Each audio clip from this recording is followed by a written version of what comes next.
Bonjour, Michael Ben David, XIO France. Donc, je vais vous parler de la société XIO qui est fabricant de baies de stockage à très haute performance et extrême fiabilité. Donc, à l'origine, XIO, c'est une technologie qui a été développée par Seagate, vous connaissez tous, qui souhaitait améliorer les performances de ces disques et optimiser la fiabilité, donc limiter les retours de matériel défectueux. Donc toute cette architecture et cette technologie développée par Seagate a été apportée en 2007 à XIO, qui a développé toute une gamme de baies de stockage très haute performance.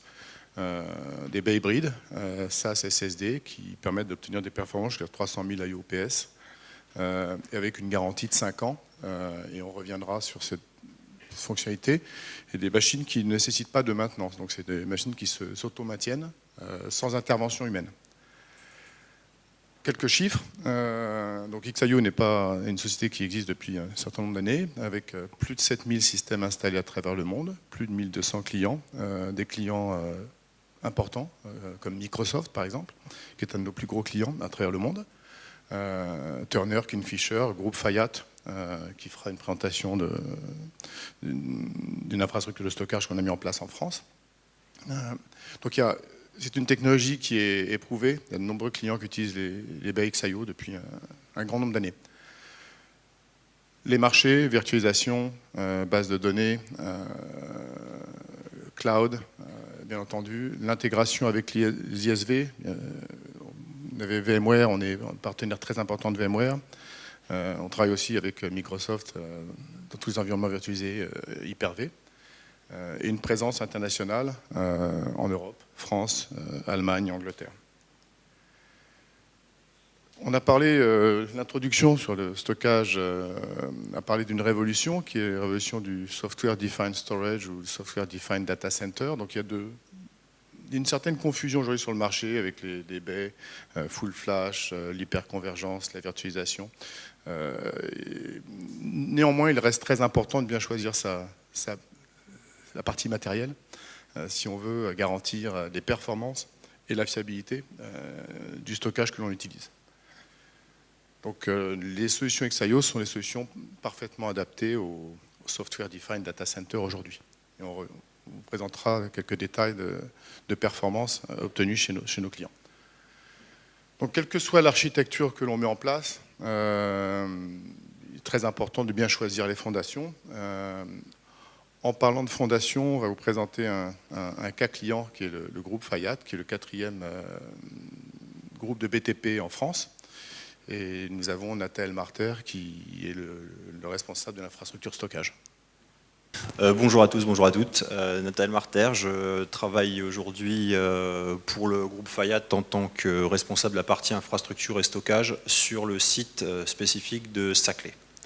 Donc historiquement, ce qui s'est passé, c'est que nous étions la société Razelbeck qui a intégré le groupe Fayat, et de par la proximité et les avantages que présentait le data center de Saclay, nous avons été choisis pour devenir, en fait, avec l'évolution de l'IT chez nous, un fournisseur de cloud privé pour l'ensemble du groupe.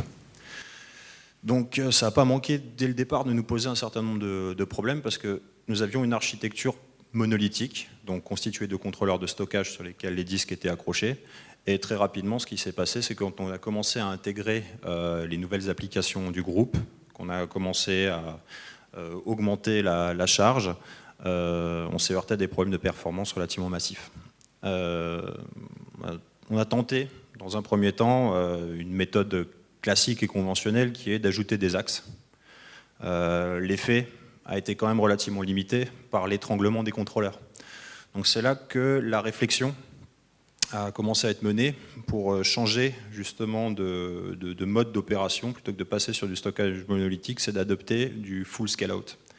Et M. Abécassis, qui était en présentation juste avant, finalement, la solution VMware, c'est du full scale-out au niveau des serveurs. On n'a pas eu de problème à faire croître notre capacité à computer. On a pu délivrer de plus en plus de machines virtuelles, de plus en plus de services grâce à la virtualisation. Et l'abstraction du stockage, en fait, qui est déjà faite nativement par VMware, puisqu'on a masqué les accès au stockage sous-jacent par l'hyperviseur, nous a permis en fait d'envisager la mise en place d'une solution où Au fur et à mesure qu'on ajouterait des briques de stockage, on n'ajouterait pas que du disque, mais on ajouterait du cache, des ports frontaux et de la performance. Donc aujourd'hui, notre data center présente l'avantage de pouvoir croître à la fois verticalement en termes de capacité computing, donc on va rajouter du CPU, de la mémoire, mais aussi horizontalement, c'est-à-dire que dans nos racks, on est capable aujourd'hui de produire une baie moitié computing, moitié stockage, et les ajouter les uns aux autres, les agréger. Et au fur et à mesure de l'agrégation de ces racks, nous gagnons à la fois en performance et en capacité de stockage, et de manière complètement linéaire. Donc, un des éléments qui nous a porté aussi à choisir XIO, c'est leur technologie sous-jacente. Ce serait très long à expliquer. Maintenant, on a bien pris en compte la technique et on commence à bien pouvoir en parler. On pourra se rencontrer avec monsieur Michael Ben David sur le stand après pour en discuter. Mais c'est vraiment l'architecture de la baie en elle-même qui fait les performances. Ce n'est pas un logiciel ou une partie supérieure qui va permettre d'accéder à ce niveau de performance. Et on a fait les tests.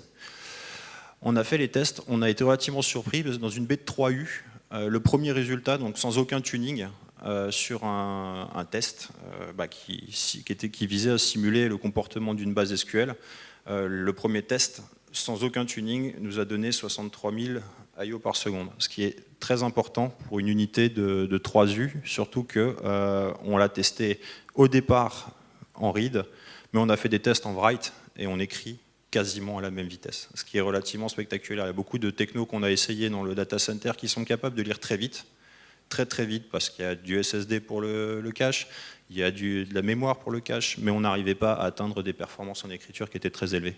Et on a résolu le problème en fait avec l'utilisation des BXIO, on en est aujourd'hui très content. Petit exemple aussi, une petite VM de 2 CPU délivre des débits assez importants, c'est les CPU qui nous brident à ce niveau-là, c'est plus le stockage. La bride du stockage a été effacée. Et bien, changer de stockage, c'est compliqué. Par contre, nous, rajouter du CPU, c'est facile. Aujourd'hui, VMware, un administrateur peut rajouter des CPU en quelques clics, un reboot de serveur, et puis c'est fini. Je vais poser la question à Michael tout de suite. Alors, quel est l'énorme avantage d'avoir la mixité entre du SAS et du SSD? L'avantage est simple, c'est que l'architecture unique développée par XIO et Seagate permet de profiter de la capacité et de la fiabilité des disques SAS, tout en profitant également de la très haute performance des mémoires SSD. Mais ça, ce serait long à vous expliquer maintenant, on n'a pas beaucoup de temps, donc on vous invite à venir sur le stand. On pourra rentrer dans le détail de toute la technologie et l'intelligence de nos systèmes. Voilà. Merci. Merci, Michael. Donc, le stand à l'intérieur. Comment ? 34. Stand 34. Merci.